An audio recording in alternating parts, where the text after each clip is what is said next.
மக்களே, welcome to Kavi vlogs நாட் 7.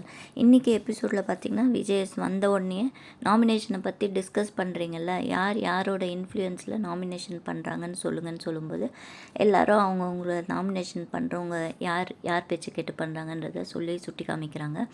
அதை கேட்டுட்ருக்காரு. அடுத்தது பார்த்திங்கன்னா ஒரு டாஸ்க் வைக்கிறாரு. அந்த டாஸ்கில் யார் பேர் வருதோ அவங்க தான் இன்றைக்கி எலிமினேஷன் சொல்கிறாங்க.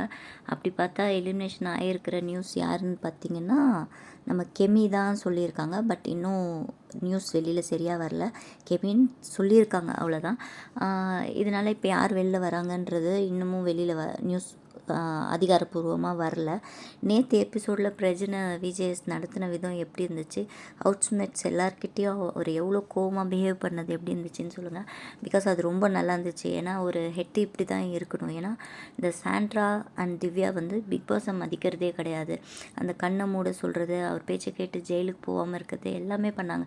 எல்லாமே ரூல்ஸை மீறி தான் அவங்க பண்ணாங்க. எனக்கு தெரிஞ்சு அவங்க 3 பேருமே வெளியில் அமைச்சிருக்கணும்னு தான் நான் நினைக்கிறேன். நேற்று எபிசோடு எப்படி இருந்ததுன்றதை பற்றி கமெண்ட்ஸில் சொல்லுங்கள். அண்ட் கவி விலாக்ஸ் நாட் 7 சப்ஸ்கிரைப் பண்ணி பெல் ஐக்கானை கிளிக் பண்ணிங்க. தேங்க்யூ ஸோ மச் ஃபார் வாட்சிங். நீங்கள் பார்த்துக்கிட்டு இருக்கிறது Bigg Boss review from Kavi vlogs நாட் 7. தேங்க்யூ. அண்ட் அடுத்த வீடியோ என்ன வரணுன்ட்டு உங்களுக்கு ஏதாவது ஐடியா இருந்ததுன்னா சொல்லுங்கள். விக்ரம் பண்ணதும் கரெக்டானு சொல்லுங்கள். பிரஜன் அவங்க ஒய்ஃபை உள்ளே கூப்பிட்டு வந்து விளையாடுன்னு சொன்னது எனக்கு தெரிஞ்சு அது அவரை அஃபெண்ட் பண்ண மாதிரி தான் இருந்துச்சு. அது அவராக டிசிஷன் எடுத்தது எல்லாமே தப்பு தான். ஆனால் இது எல்லாத்தையுமே விஜேஎஸ் அட்ரஸ் பண்ணது வேறு லெவலில் இருந்துச்சுங்க. ஏன்னா ஃப்ரெண்ட்ஸ் அவங்க 2 பேரும் கேட்பாங்களா கேட்க மாட்டாங்களான்றது இருந்துச்சு. ஆனால் சூப்பராக கேட்டாருன்னு நினைக்கிறவங்க கமெண்ட்ஸ் பண்ணுங்கள்.